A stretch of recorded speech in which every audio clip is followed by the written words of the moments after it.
আইন শৃঙ্খলা বাহিনী পুরোভাবে এখানে নিরাপত্তা দেওয়ার জন্য তারা প্রস্তুত আছে, কোনো ধরনের কোনো অসুবিধা নাই। তারপরে অ্যাডমিনিস্ট্রেশনের যারা আছে তারাও আপনাদের বলতে দিবেন, ইও নিয়ে আসতে হবে না আপনাদের, কি বলে জানার মতো আনার দরকার নেই, এখানে ওনারা ওইভাবে ব্যবস্থা করবেন সবাই। তখন আল্লাহর কাছে খালি দোয়া করবেন যেন ওই সময় বৃষ্টি না হয়, বৃষ্টি হলে একটু অসুবিধা হবে, বৃষ্টি হলে জামাতটা আবার ইসে চলে যাবে আমাদের বাইতুল মুকাদ্দাস।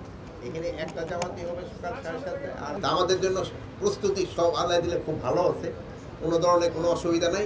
এবং পুরা দেশের নিরাপত্তার জন্য আমাদের পর্যাপ্ত সংখ্যক আইন শৃঙ্খলা বাহিনী রয়ে গেছে যারা ছুটিতে যায় না। যদি কোথাও মামলা না নেয় তাদের ক্ষেত্রে ব্যবস্থা নেওয়া হবে। আরেকটা জিনিস, আপনাদের একটা সুখবর আমি আগেই জানা যাচ্ছি যে আমরা কিন্তু পাইলট প্রজেক্ট হিসাবে এই অনলাইনে জিডি করার জন্য সিলেট ডিভিশনটা প্রথমে আমরা নিছি।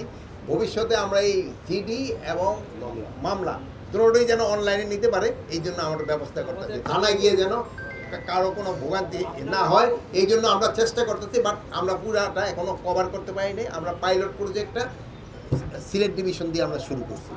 বান্ডেল থাকলে প্রতি সেনমানিতে টাকা বাঁচবে। বিকাশ সেনমানি বান্ডেল কিনে জিতুন প্রতি লেনদেনে। আইন শৃঙ্খলা বাহিনীর সাথে সাথে তো আপনারাও যান, কোথাও কোনো ঘটনা ঘটলে আপনারাও আমাদের জানাবেন।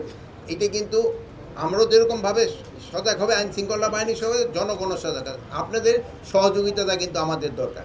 যে জায়গায় যে কোনো ঘটনা ঘটে আপনারা অবশ্যই জানাই দিবেন, সত্যি ঘটনা অবশ্যই জানাবেন। কিন্তু অনেক সময় আছে দুই এক জায়গায় একটু এক্সাজারেট রিপোর্ট হয়ে যায়, ওইটা যেন না হয়। মিথ্যা সংবাদ যদি পরিবেশন করা হলে ওটা পার্শ্ববর্তী দেশ কিন্তু একটা সুবিধা পেয়ে যায় এবং ওইটারে তারা ফলো আপ করে রাখে। আটক করা পরে যে ছাইড়ে দেয়, ওইটা তো আমার পুলিশ তারে না, আমার আইন শৃঙ্খলা হয় না, ওইটা তো কোর্ট থেকে ছেড়ে দেয়। বের হয়ে যদি আবার কোনো রকমের অবৈধ কাজে লিপ্ত হয় কিন্তু তারা ছাড় দেওয়া হলো। যদি দেখলেন না দুইজন শীর্ষ সন্ত্রাসী ছাড়া পাইছিল কিন্তু তার গিয়ে অবৈধ কাজে লিপ্ত হয়েছে, আমরা কিন্তু তারা ছাড়ি না, পরে পরে আবার আইনের আওতায় নিয়ে আসি। এরকম যদি কেউ আইসা কোনো ধরনের অবৈধ কাজে লিপ্ত হয় কারোই ছাড়, এটা পুঁটি মাছ হোক, কাতলা মাছ হোক, রুই মাছ হোক, কারো ক্ষেত্রে আইন সবার জন্য সমান। এবং নিরাপত্তা নিয়ে আমি পুরাভাবেই কনফিডেন্ট, জানলা দিলে 100% কনফিডেন্ট যে যেন কোনো ধরনের কোথাও কোনো কিছু না হয়।